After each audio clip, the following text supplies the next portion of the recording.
എല്ലാവർക്കും നമസ്കാരം. എല്ലാവരും വീട്ടിൽ മുട്ട പൊരിക്കാറുണ്ട്. ഓരോരുത്തരും ചെയ്യുന്നത് വ്യത്യസ്തമായ രീതിയിലായിരിക്കും. ഇന്ന് ഞാൻ ഷെയർ ചെയ്യുന്നത് ഞാൻ ചെയ്യുന്ന ഒരു റെസിപ്പിയാണ്.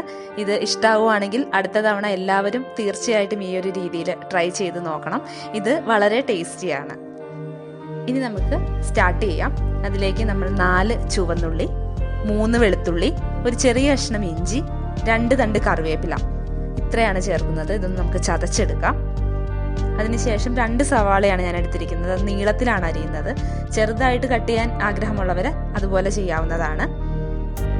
അതിലേക്ക് ചതച്ച് വെച്ചിരിക്കുന്ന കൂട്ട് നമുക്ക് ചേർത്ത് കൊടുക്കാം. ഇതിലേക്ക് ഞാൻ 2 മുട്ടയാണ് എടുത്തിരിക്കുന്നത്. അത് പൊട്ടിച്ചൊഴിക്കാം. അടുത്തതായി നമുക്ക് ഇതിലേക്ക് ആവശ്യമുള്ള പൊടികൾ ചേർത്ത് കൊടുക്കാം.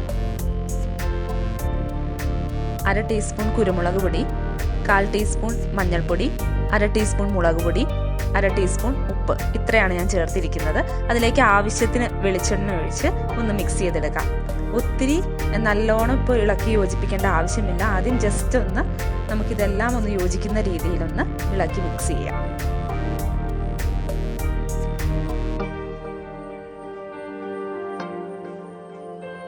ഇത് നമ്മൾ 5 മിനിറ്റ് ഒന്ന് വെച്ചതിന് ശേഷം ഇതിലേക്ക് 1 ടീസ്പൂൺ തണുത്ത വെള്ളം ആഡ് ചെയ്ത് കൊടുക്കാം.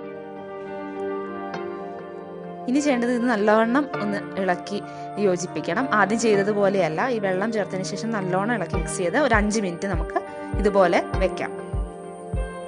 നമുക്ക് ഇത് തയ്യാറാക്കാം.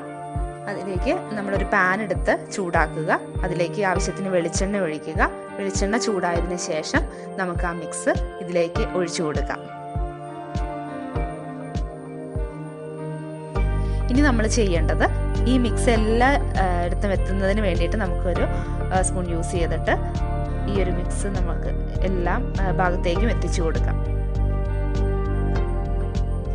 ഈ ഒരു രീതിയിൽ ഒരു കിട്ടാൻ വേണ്ടിയിട്ടാണ് ഞാൻ സവാള നീളത്തിൽ അരിഞ്ഞെടുത്തത്. ചെറിയ രീതിയിൽ കിടക്കുന്നതാണ് നിങ്ങൾക്ക് ഇഷ്ടമെങ്കിൽ ആ രീതിയിൽ ചെയ്യാം. ഏതായാലും നമ്മൾ ആ ഒരു മിക്സ് എല്ലാ ഭാഗത്തേക്കും എത്തിച്ചു. ഇനി നമ്മൾ ചെയ്യേണ്ടത് ഇതൊന്ന് മൂടി വെച്ച് വേവിക്കാനായിട്ട് നമുക്കൊന്ന് മൂടി വയ്ക്കാം. അല്പനേരം കഴിയുമ്പോൾ നമുക്കതൊന്ന് നോക്കാം. ഏകദേശം ഒരു വശം വെന്ത് വന്നിട്ടുണ്ടാവും. ജസ്റ്റ് നമുക്കൊന്ന് സൈഡിലൊന്ന് സ്പൂൺ വെച്ചിട്ടൊന്ന് ചെയ്ത് കൊടുക്കാം. വിട്ട് തന്നെയാണ് ഇരിക്കുന്നത്. ഓക്കെ, ഞാൻ മറിച്ചിടുന്നതിന് മുമ്പ് 4 പീസായിട്ട് കട്ട് ചെയ്യുവാണ്. നിങ്ങൾക്ക് 1 പീസായിട്ട് തന്നെ മറിച്ചിടുന്ന അങ്ങനെ ചെയ്യാം. ഞാൻ 4 പീസായിട്ട് കട്ട് ചെയ്തതിന് ശേഷമാണ് ഇത് മറിച്ചിട്ടത്. മറിച്ചിട്ടതിന് ശേഷം ആ വശം വേവാനായിട്ട് വീണ്ടും ഞാനൊന്ന് അടച്ചു വെച്ചു.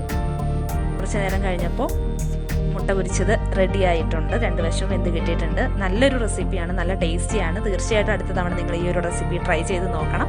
ഇതുവരെ ചാനൽ സബ്സ്ക്രൈബ് ചെയ്തിട്ടില്ലെങ്കിൽ സബ്സ്ക്രൈബ് ചെയ്യുക. എല്ലാവർക്കും നന്ദി.